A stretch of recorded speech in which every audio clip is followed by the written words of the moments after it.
नमस्कार। आज के समाचारों में सड़क किनारे खड़े बिजली के खंभे बनेंगे किसी दिन बड़े हादसे की वजह। बीना बिश्नोई ने की सपा सांसद से मुलाकात। जनगणना में कांट तहसील का कार्य सराहनीय, जनपद ने पाया पहला स्थान। गुरुवार को सलेमपुर क्षेत्र में लोगों को नहीं मिलेगी बिजली। अतिक्रमणकारियों की सड़कों पर सज रही दुकानें, ग्राहक परेशान। और विश्व पर्यावरण दिवस पर एक पेड़ मां के नाम से होगा पौधारोपण। अब समाचार विस्तार से। श्रम एवं सेवायोजन मंत्री अनिल राजभर ने जन कल्याण अभियान के तहत 5 से 21 जून तक होने वाले कार्यक्रमों की तैयारियों की समीक्षा की। उन्होंने अधिकारियों को सभी गतिविधियों का प्रभावी एवं जन सहभागिता सुनिश्चित कराने के निर्देश दिए। विश्व पर्यावरण दिवस यानी 5 जून को विभाग के सभी कार्यालयों, अटल आवासीय विद्यालयों, बिहान विद्यालयों, ईएसआई अस्पतालों एवं डिस्पेंसरियों में एक पेड़ मां के नाम अभियान से पौधारोपण किया जाने का उन्होंने निर्देश दिए। 8 से 14 जून तक विशेष जनसंपर्क अभियान के तहत श्रम संहिताओं, श्रमिक कल्याण योजनाओं की भी जानकारी दिए जाने की बात कही गई। अतिक्रमणकारियों की मनमानी के चलते मुख्य मार्ग पर जाम के हालात बने रहते हैं। ई रिक्शा चालकों द्वारा सड़कों पर खड़ा करके सवारियां भरी जाती है, जिसके कारण वाहन चालकों को भारी दिक्कत का सामना करना पड़ता है। मुख्य बाजार में भी काफ़ी दुकानदारों ने अपने सामने रोजाना की तरह ही फड़ लगवाकर प्रशासन के अतिक्रमण हटाओ अभियान को ठेंगा दिखा रखा है। बता दें कि व्यापारियों की शिकायत के बाद हरकत में आई पुलिस एवं नगर पंचायत प्रशासन ने मुख्य मार्ग सहित मुख्य बाजार से अतिक्रमण हटवाने का काम पहले किया था, जिसे लेकर कुछ व्यापारियों ने विरोध भी जताया, मगर पुलिस की सख्ती और अधिकारियों के आदेश के आगे किसी एक ने चल पाई। मगर अगले दिन से ही धीरे धीरे अतिक्रमण सड़कों पर आने लगा।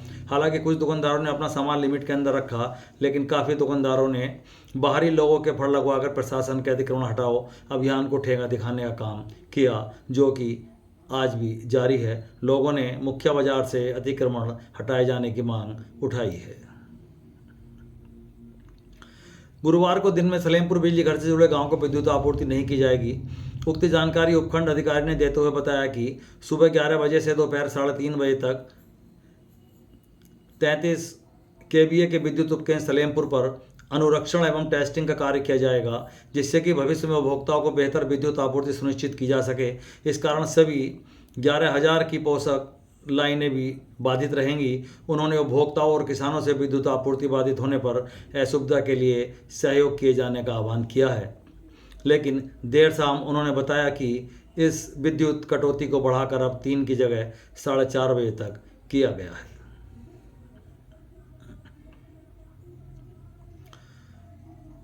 शासन के निर्देश पर जनगणना 2027 के अंतर्गत 22 मई से मकान सूचीकरण का कार्य प्रगति पर है, जो 22 जून तक चलेगा। खबर लिखे जाने तक तहसील कांट में मकान सूचीकरण का कार्य लगभग 62% पूर्ण हो चुका है, जो कि जिले की अन्य तहसीलों के मुकाबले सर्वाधिक है।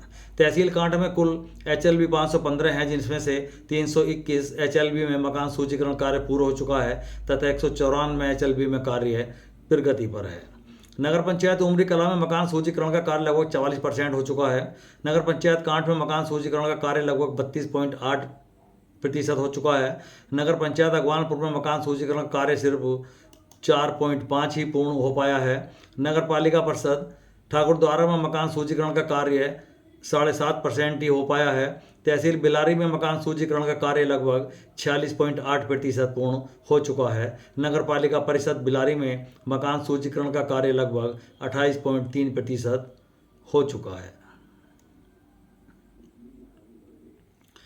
सपा महिला सभा की कांट विधानसभा अध्यक्ष ने बदायूं के सांसद से मिलकर क्षेत्रीय समस्याओं पर चर्चा की और आगामी विधानसभा चुनाव को लेकर क्षेत्रीय स्थिति से अवगत कराया। समाजवादी पार्टी की महिला सभा की विधानसभा अध्यक्ष बीना बिश्नोई ने बदायूं के सभा सांसद आदित्य यादव से मिलकर उन्हें पुष्प गुच्छ भेंट किया और आगामी 2027 को होने वाले विधानसभा चुनाव के बारे में उनसे चर्चा करते हुए विधानसभा क्षेत्र की स्थिति से उन्हें अवगत कराया। बीना बिश्नोई ने बताया कि आगामी विधानसभा चुनाव में सपा पूर्ण बहुमत हासिल कर उत्तर प्रदेश में अपनी सरकार बनाएगी। सड़क किनारे खड़े बिजली के खंभे किसी दिन बड़े हादसे की वजह बन सकते हैं। हालांकि इन खंभों के कारण कई हादसे तो हो भी चुके हैं। बता दें कि कैंच की पुलिया से पहली बिश्नोई गांव तक महमूदपुर रजवाहा के किनारे प्रधानमंत्री सड़क योजना के तहत सड़क का निर्माण हुआ था, लेकिन सड़क निर्माण से पहले इसके किनारे लगी बिजली की लाइन को नहीं हटाया गया। सड़क का चौड़ीकरण हुआ तो सड़क बिजली के खंभों तक पहुंच गई और यही खंभे हादसों की वजह बनने लगे। रसूलपुर गांव की पुलिया से महेंद्री सिकंदरपुर तक इन खंभों के कारण कई लोगों की जान जा चुकी है और मुख्तियारपुर नवादा से पहली गांव के बीच भी ये खंभे किसी दिन बड़े हादसे की वजह बन सकते हैं। सड़क निर्माण करते वक्त क्षेत्र के लोगों ने इन खंभों को हटाकर पीछे लगाए जाने की मांग उठाई थी, मगर उस वक्त ठेकेदार ने या किसी जिम्मेदार अधिकारी ने इस ओर ध्यान नहीं दिया और यह खंभे वहीं के वहीं खड़े रह गए। क्षेत्र के लोगों ने एक बार फिर इन खंभों को हटाकर सड़क से दूर लगवाए जाने की मांग उठाई है। आज के लिए बस इतना ही। कल फिर हाजिर होंगे, तब तक के लिए नमस्कार।